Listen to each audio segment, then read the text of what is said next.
Assalamualaikum warahmatullahi wabarakatuh. Para wargi mitra kaum dangu sadayana, alhamdulillah dina danget ayeuna urang sadayana tiasa patepang dangu deui dina acara carita Tatar Sunda. Sakumaha biasa ieu dongeng Sunda didugikeun ku channel anu dipikamemet ku urang sadayana. Ka para wargi mitra kaum dangu anu mikalandep kana dongeng Sunda, mangga diantos pisan subscribe-na dina channel anu parantos disayogikeun. Dina dinten ayeuna urang sami-sami neraskeun hanca dongeng Sunda anu katunda dina judul dongeng Sareupna di Pajajaran karangan Bapak Aan Merdeka Permana. Dina dinten ieu dongeng teh majeng kana seri anu ka-74.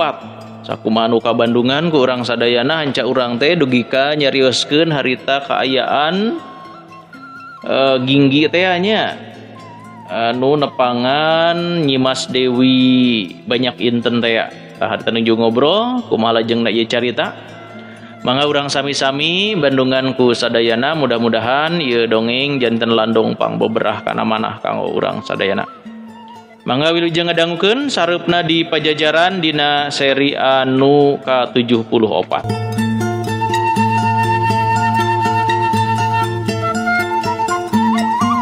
Pikeun kadua kalina Nyimas Dewi Banyak Inten ngarapetkeun sapasang dampaleungeun hareupeun dada.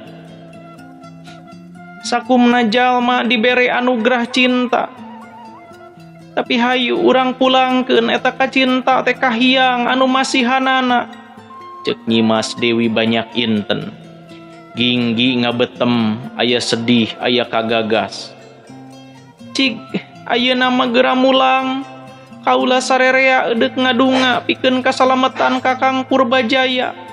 Sangkan inyana lulus banglus dina lalampahan di alam tunjung sampurna. Ceuk Nyimas Dewi Banyak Inten. Ginggi masih ngajengjen. Dina waktu anu singget Nyimas Dewi Banyak Inten geus jadi manusa anyar anu teu eceehan ku kahirupan kadunyaan. Hirup jeung paeh keur dirina lain hal anu kudu dimasalahkeun. Itu sababna Nyimas Dewi Banyak Inten henteu hayang nyaho. Pedah naon Raden Purbajaya tiwas, ieu mangrupa kauntungan pikeun Ginggi.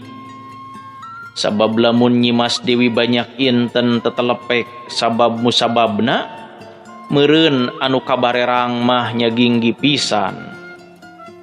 Da ieu mah jelas perlayakna Raden Purbajaya balukar seranganana malik ka dirina sorangan sanggeus ditahan ku tanaga Ginggi. Meureun ngaran Ginggi teh beuki goreng we, kahiji anu nyababkeun Suji Angkara tiwas nya manehanana, ayeuna nu kadua jadi gara-gara tiwasna Raden Purbajaya. Kusabab Ginggi masih keneh ngajengjen atuh Nyimas Dewi Banyak Inten tumanya deui. Naha aya keneh anu deuk ditepikeun ka kaula cenah. Pangapunten Nyimas, nya kumaha Ginggi? Rumaos cicim kaula teh mika heman sareng mika asih ka salira Nyimas, ceuk Ginggi akhirna. Biwir Nyimas Dewi Banyak Inten ngarenyu. Ceuk kaula oge tadi sakur jalma teh dibere anu anugerah cinta. Hayu urang sumujud muji kanu kaagungan Hyang Gusti Nu Maha Suci, Sang Hyang Musti, Sang Hyang Kersa.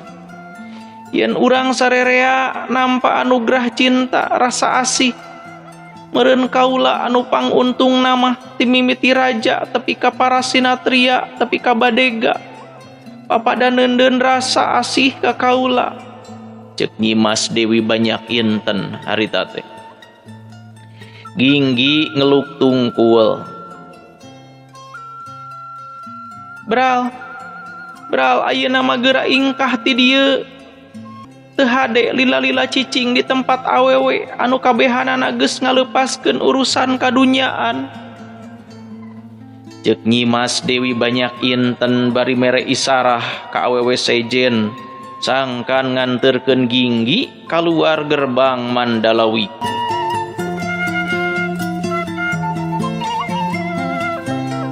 Ngarasa diusir sapa jodogan Ginggi akhirna kaluar ti Mandalawiku bari teu luak liuk deui. Sedih kuciwa nyeri hate pagalo ngajadi hiji. Mimitina leumpang noyod ngan sanggeus ti jauhna rentang-rentang aya sabubuhan tugur. Awakna ngabali cetarik. Lain sieun adu hareupan jeung perjurit tapi risi ngabarubahkeun kaayaan. Kadenge deui ku Ginggi sora Nyimas Dewi Banyak Inten tadi. Anu untung mah cenah kaula loba nampa anugrah cinta. Ti mimiti raja tepikeun ka para sinatria tepikeun ka Badega. Kasaha deui nyebut Badega lamun lain ka dirina Ginggi nyeri hate. Tapi naha akur aing anu nyeri hate teh lain aing wung lain ukur aing wung ku anu nyeri hate teh meureun. Bisa jadi leuwih nyerieun hatena mah si Nyimas, manehna keur sumedeng boga kaasih jeung Suji Angkara. Ku manehna dipegatkeun ku hiji kajadian anu matak ngenes. Ayeuna giliran aing anu nyeri hate ditolak cinta bari dihina soal darajat, ceuk pikir Ginggi. Tapi di mana deui salahna Nyimas Dewi Banyak Inten lamun nyebutkeun yen Ginggi teh Badega. Da memang salila ieu manehna mah ukur jadi Badega. Jadi Badega Suji Angkara, jadi Badega Ki Banaspati, jadi Badega Ki Bagus Seta. Sanajan Ki Yogas Citra teu nganggap Badega, tapi tetep we manehna mangarasa Badega. Sabab apanan Ginggi nolak dibenum jadi sinatria. Di nu daekna oge kapaksa sabab ngarasa hormat ka anu ngabenum. Ginggi embung nguciwakeun ka anu ngabenum nyatana Ki Yogas Citra.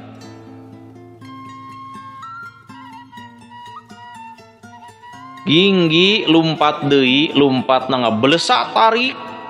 Rek indit ka mana? Teuing da manehna oge teu nyaho rek indit ka mana.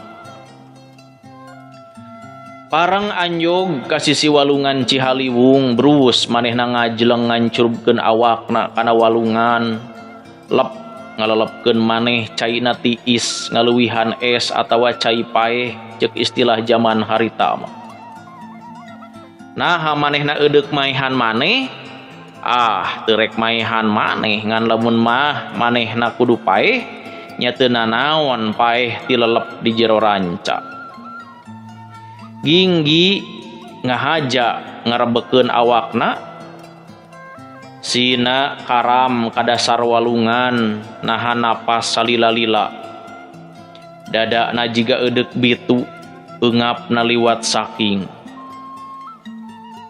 Tepikeun ka diri dina hiji waktu manehna teu bisa nahan napas deui awakna guguring jalan ku sabab cai mimiti asup. Boh kana sungutna, boh kana irungna. Kituna teh bari awakna ngambang deui malah sirahna tidagor kana batu. Lain batu tapi tihang darmaga. Ginggi mumbua deui bari nyekel tihang darmaga anu sagede gentong anggur. Manehna nangkel kana tihang darmaga, horeng ieu teh darmaga pulo geulis parakan baranang siang. Ngaliwatan cahaya bulan anu buleud, tapi anu geus pias Ginggi mireungeuh ka tebeh mumunggang pasir ngajegir sasaungan jangkung. Ginggi inget deui kana endahna hate manehna sawaktu dina upacara mundai tepung munggaran di ieu papanggungan jeung Nyimas Dewi Banyak Inten. Tapi Ginggi oge inget kasedihna sawaktu mireungeuh Nyimas Dewi Banyak Inten gulei birahi jeung Suji Angkara di eta tempat. Hate Ginggi ancur, manehna ijid ka Suji Angkara sabab ku manehna mah kanyahoan eta lalaki teh tukang ngagadabah saban awewe. Tapi Ginggi oge sedih sabab manehna teu bisa balaka ngabejaan ka Nyimas Dewi Banyak Inten. Pikeun diri ieu wanoja Suji Angkara teh cinta munggaran. Lamun ku manehna dibolekerkeun kalakuan Suji Angkara anu sabenerna Ginggi teu ridho, hate Nyimas Dewi banyak inten ancur.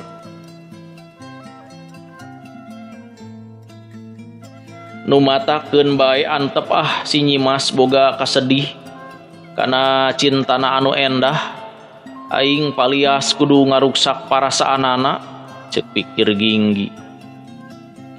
Ginggi harita teh unggah ka darat bari leumpang jumarigjeg. Manehna lalaunan murupa panggungan tea geus kitu nerekel nece kanan hambalan dug ngedeng bari dibantal ku sapasang leungeunna.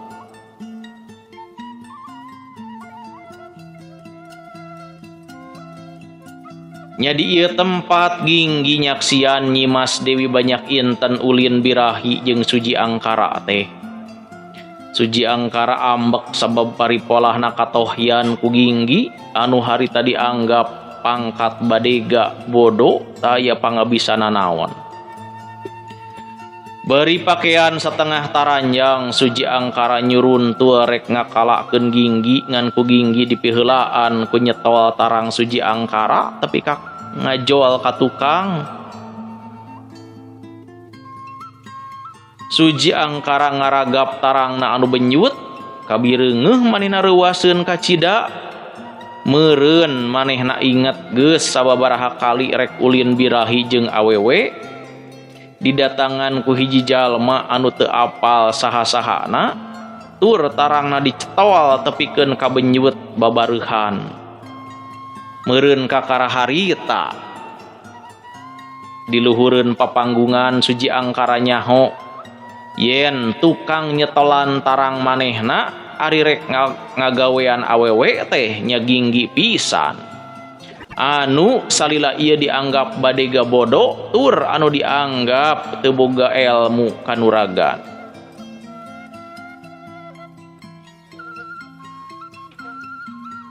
Tina reuwas ningkat jadi ambek kagila-gila Suji Angkara cengkat deui bari rek rumanggeung alatan sirah karasa lieur. Manehna nyebrut rek narajang ngan eta panarajang dicingcetkeun balukarna awak Suji Angkara tigorobas kahandapeun papanggungan anu luhurna aya kana 3 deupana. Ari di handapan geus dipapag ku ratus-ratus prajurit anu samagreng ku pakarang seukeut.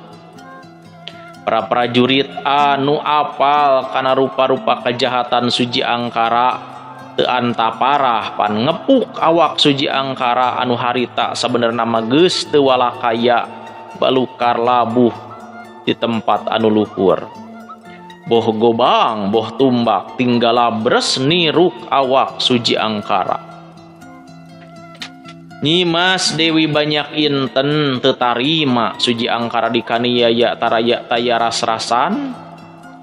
Cenah lamun Suji Angkara boga dosa na pedah geus ngiwat manehna dibawa ka papanggungan geus kitu ulin birahi anu dipirido ku dirina.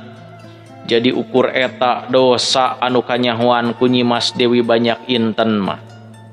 Sabab dosa-dosa sejena anu jauh leuwih badag mah ku sarerea disidem. Ieu teh kahayang Ginggi sangkan hate Nyimas Dewi banyak inten henteu burakrakan teuing. Aing rek milih balik ka Ponclet Cakrabuana we sanajan geus kabejakeun Ki Darma tiwas oge ceuk pikirna. Isuk pageto di dayeuh Pakuan bakal kajadian banjir getih paduli teuing mangsa bodo sabab saeutik ge eueuh patalina jeung kepentingan aing mah ceuk pikirna deui. Der bae kabeh jalma parebut kakawasaan lah di nagara sugan kabeh kalojor balukar eta ceuk hatena deui anu pusing. Ngan barang jeung eta manehna oge mikir deui cenah lamun nya kajadian aya peperangan tangtu bakal loba nyawa kaala di antarana nyawa jalma anu teu baroga dosa. Naha ku aing edeuk diantep deui nya aduh cenah kerung manehanana teh. Ceuk pikirna deui bisa bae cenah perang teh lain urusanana, lain urusan Ginggi. Manehanana teu ngarasa boga kapentingan pikeun milu aum. Sabab ceuk manehanana rek sabaraha kali ganti raja oge ari kasarakahan teu daek leungit mah moal pihadeun kana kalanggengan kahirupan.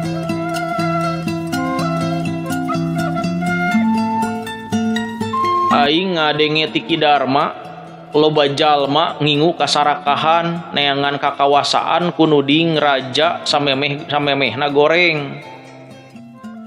Tapi dina kanyataanana saban jalma anu ngagantikeunana teu ngarobah nanaon geuning kana kaayaan nagara. Rakyat anger teu nampa kajamugaan, ceuk pikir Ginggi. Ieu teh minangka alesan sangkan nyingkahkeun dirina sangkan teu kabaud kana urusan mantuan anu keur rebutan kakawasaan. Ngan sabot kitu manehna ge boga pikirang kepan deui bisa bae cenah anu keur perang anu sabenerna mah ukur marebutkeun kakawasaan jang kepentingan maranehna. Tapi dina emprona kajadian perang sarerea bakal kabarerang. Perjurit anu pikiranana basajan milu perang jeung milu jadi korban. Lamun manehna paeh di pangperangan anak pamajikan katut kulawargana bakal barongkeakan jeung katalangsara. Tebina ti nasib Pringgawasi basa keur budak dina zamana Prabu Surawisesa. Kitonggala anu ukur prajurit biasa gugur di pangperangan ninggalkeun budak awewe anu nunggul pinang anu harita kakara umur 7 tahunan. Pringgawasi tepan keur budak hirupna katalangsara leungiteun bapa. Jaba indung geus maot ti heula ieu budak yatim piatu diurus ku nagara, dilatih kanuragan tur geus dewasana ngajaul harkatna tepikeun kajadi panglima perang Pajajaran dina zaman Prabu Ratu Dewata. Ngan deui Pringgawasi oge dina umur 27 tahun gugur jadi korban peperangan ngalawan Banten.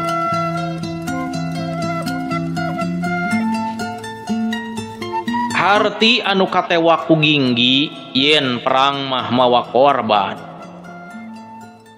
Rakyat anu teu ilu biung kana perkara jadi korban perang. Para abdi nagara kudalih bumela ka nagara sarua jadi korban perang. Jadi lamun aing ngantep perang lumangsung hartina teu malire kana kajadian anu mawa korban jiwa. Padahal aing nyaho iraha musuh ti wetan bakal ngajorag ka dayeuh pakuan, ceuk pikir Ginggi. Ginggi ngitung poe dina maleman bulan purnama bakal aya bubuka pesta kura bakti. Ari kura bakti teh dibukana 2 poe deui, hartina upacara mandi suci bakal lumangsung isukan di Talagarena Mahawijaya pas mangsa ibun mimiti peurai.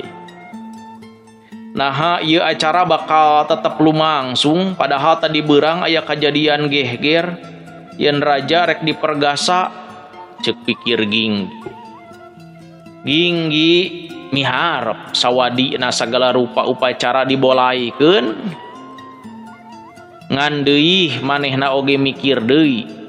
Raja maka asup jalma anu teuneng ludeung teu sieun ku pati.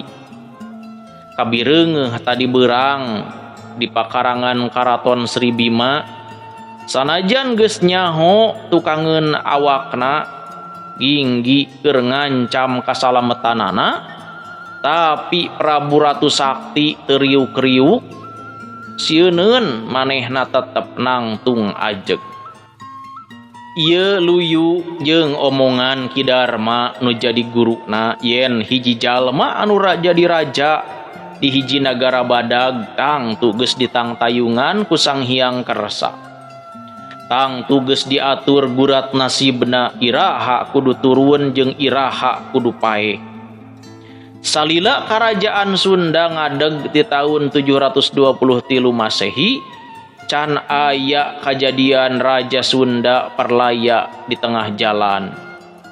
Ngan lamun tea mah kahareupna aya Raja Sunda anu palastra di tengah jalan samemeh turun tahta, nya meureun geus kitu diaturna ku Sang Hyang Kersa, itu ceuk pamanggih Ki Darma harita.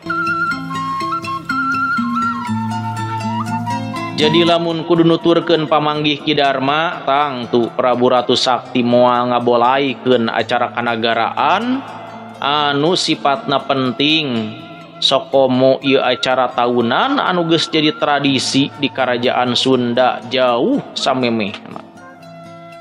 Rebu-rebu piit tinggal lebar ti wetan samangsa sareupna ti tebeh kulon 3 poe samemeh ku Wurabakti. Mangsa ibun di Talagarena Mahawijaya. Ieu teh surat daun lontar tea anu ti Ki Banaspati kudu dipasrahkeun ka Ki Jaya Perbangsa. Artina geus kaharti yen 3 poe samemeh upacara ku Wurabakti ka Talagarena Mahawijaya bakal aya panarajang rebu-rebu balad ti tebeh wetan. Uginggi ditarjamahkeun eta balad teh joalna ti sagara herang anu dipingpin ku Ki Sunda Sembawa.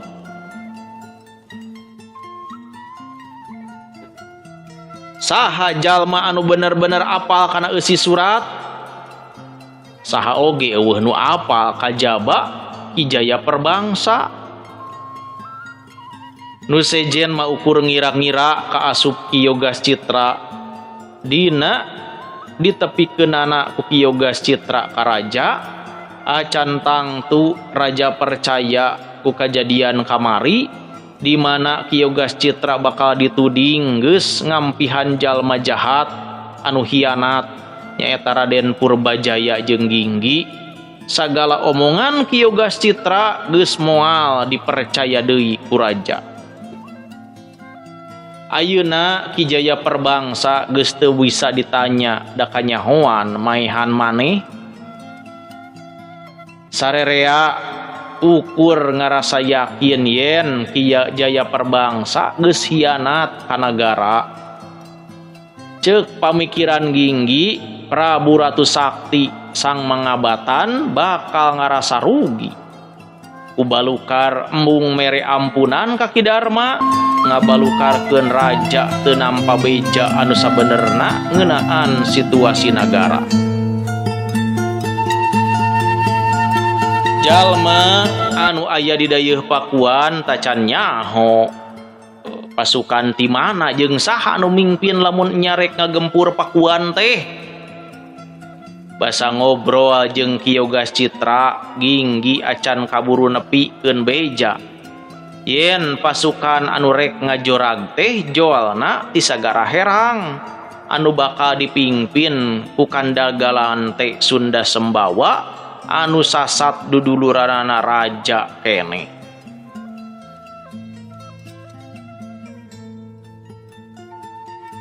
Ginggi oge can kaburu nerangkeun yen nu jadi uteuk ka ulon-ulon nu baruntak teh nya Ki Banaspati, jalma anu geus dipikawanoh tapi arang muncul di hareupeun umum. Ginggi can kaburu nerangkeun yen sabot pasukan karajaan bebeakan silih Alapati sanggeus maranehna beakeun tanaga nya Ki balad Ki Banaspati anu bakal muncul teh. Kabeh informasi can kaburu ditepikeun sabab kaburu aya kajadian gehger tea.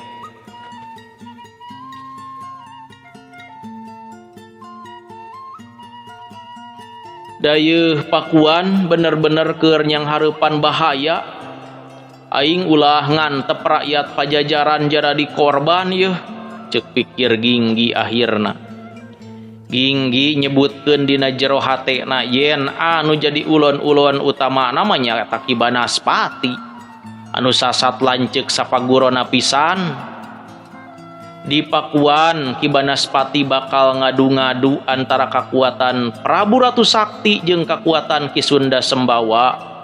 Duduluranana raja, pasukan Ki Sunda Sembawa dimodalan ku hasil pajak negara anu teu distorkeun ka Pakuan. Tapi disimpangkeun ka sagara herang tur engkena dipake ngalawan raja. Lamun Ki Sunda Sembawa anu unggul, kakawasaan bakal direbut ku Ki Banaspati. Lamun Prabu Ratu Sakti anu unggul, nya kakawasaanana bakal direbut sabab kakuatanana geus purutul dipake ngalawan pasukan ti sagara herang. Aduh, aing kudu nyarek peperangan lumangsung ieu mah, cek Ginggi dina jero hatena. Kitu kusabab inget kapalebah dinya atuh Ginggi teu tulus balik ka Cakrabuana, malah manehna eudek balik deui harita teh ka kuseur dayeuh.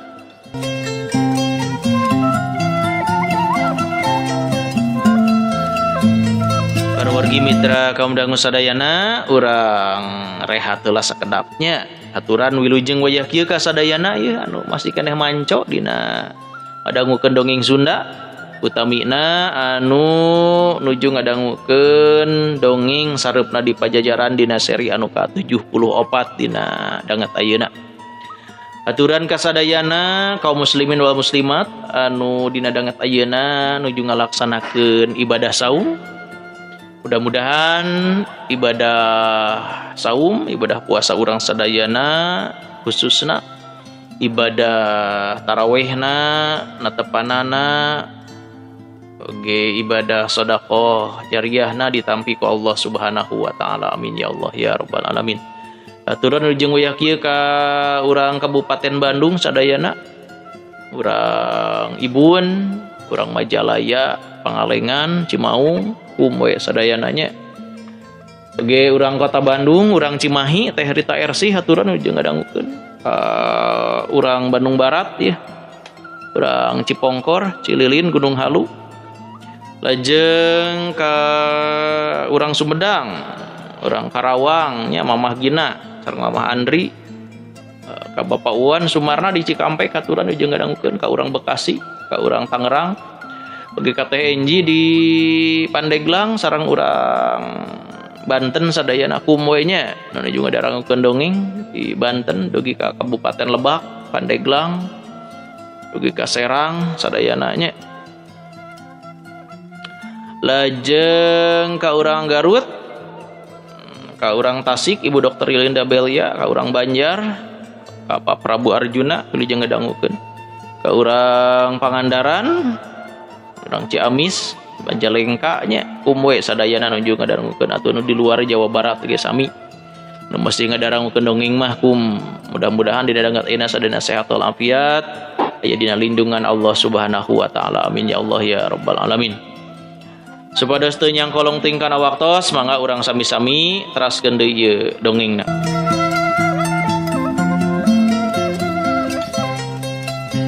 Ginggi sabenerna mah geus kacida capek, nah jaba lapar deui dati isuk-isuk acan manggih dahareun. Tapi manehna inget wayah bada janari di puseur dayeuh pasti bakal aya begalan pati anu teuing bakal ngorbankeun sabaraha ribu nyawa. Saupama manehna ayeuna henteu mulang deui ka puseur dayeuh mah.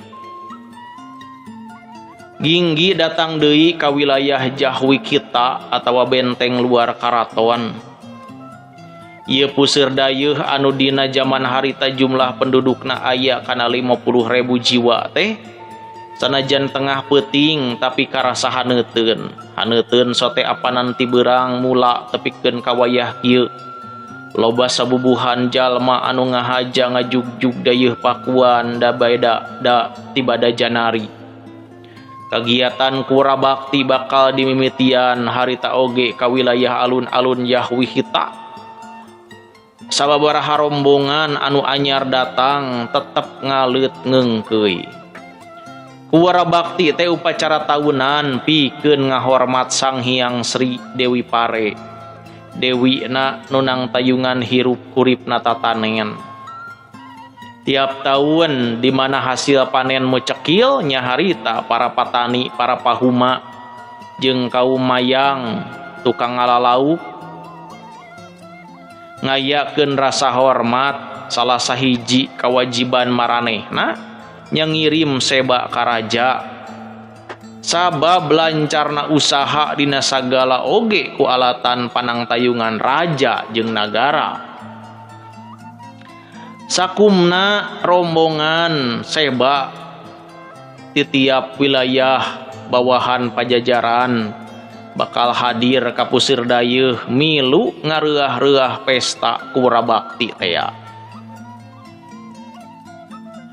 Loba rombongan anu jumlahna badag maranehna ngarakut rupa-rupa bawaan, aya anu nanggung dongdang, aya anu nyunyurung padati mantuan munding anu geus mopo alatan lempang jauh, ginggi mireungeuh ratus-ratus dongdang jeung padati anu ngarumpul di imahna wada.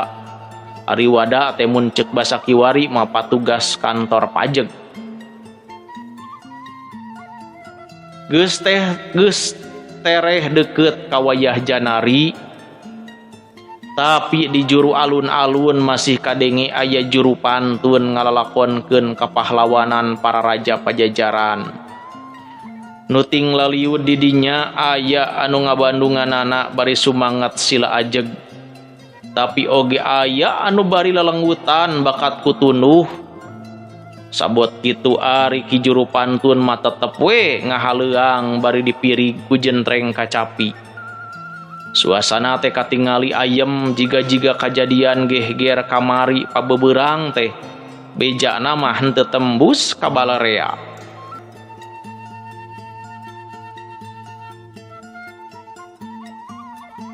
Kuginggi kajudi ki juru pantun teh keur nyaritakeun lalampahan Prabu Surawisesa raja kadua Pajajaran anu diutus neangan lalayang Salakadomas jang tumbal nagara. Juru pantun mah Prabu Surawisesa teh nampak landian munding laya di Kusumah. Di wewengkon urut Pajajaran anu ayeuna geus kalindih boh ku Cirebon, boh ku Banten, ieu lalakon munding laya di Kusumah teh jadi pacaduan. Cadu dipintonkeun dina lalakon pantun. Ari anu jadi perkara Prabu Surawisesa teh mangrupa raja Pajajaran anu bengal ka musuh-musuhna. Urang Cirebon ijideun ka Prabu Surawisesa sabab salila 14 tahun jadi raja Pajajaran, 15 kali ngalawan ka Cirebon. Banten oge sarua teu resepeun ka Prabu Surawisesa sabab Surawisesa ngayakeun gawe bareng jeung Portugis anu meleg-meleg bangsa kafir ceuk ukuran Banten. Jadi boh Cirebon, boh Banten papada ijideun ka Prabu Surawisesa. Lamun aya juru pantun di wilayah Cirebon atau Banten kumawani mantunkeun kapahlawanan Prabu Surawisesa, pinasti bakal dibuburak, bakal dicangkala. Tamba kawaranan di kaca tukang bisa dibaca carita pondok ngeunaan kakaburanana nya juru pantun anu cinta ka Pajajaran dumeh gagabah jeung wanian mintonkeun lalakon Prabu Surawisesa di wilayah urut Pajajaran anu geus dikawasa ku Cirebon. Harita teh para wargi mitra kaum dangu sadayana wayah tengah peuting. Ginggi kekurilingan di sabeudeuh alun-alun Jahwihita aya anu masih keneh warawiri, aya anu ngampar sama ngagelehe di sisi alun-alun atawa digigireun tukang dagang anu geus dadasar dagangan. Ginggi teh sabenerna mah keur nyieun panalungtikan. Eta teh sabada aya urang dinya anu ngarasa heran yen cenah dina upacara kura bakti tahun ieu karasa asa loba pisan jalma anu datang. Aula mah heran sabab hasil panen tahun ieu kurang nyugemakeun dibandingkeun jeung tahun-tahun samemehna. Tapi naha anu daratang ayeuna manis sakitu ngagereyek nanya. Cek tukang dagang cetok atawa duduk kuy keur patani. Ya jantung Ginggi ngageter sabab Ginggi ngajudi yen anu daratang dina upacara kura bakti tahun ieu katambahan ku sabubuhan pasukan anu disulundukeun ti sagara herang. Meureun anu daratangna teu kabeh anu rek ngirim seba kisilah cek Ginggi. Tibar ya teh oge teu kabeh heuleuh waktosna para wargi mitra kaum dangu sadayana. Ieu dongeng sareupna di Pajajaran urang cekapkeun heula dugi ka dieu insyaallah ieu masih keneh hancaeun urang sadayana dina seri-seri anu salajengna. Rupina sakitu anu tiasa kapihatur hapunten anu kasuhun wilujeng kantun. Assalamualaikum warahmatullahi wabarakatuh.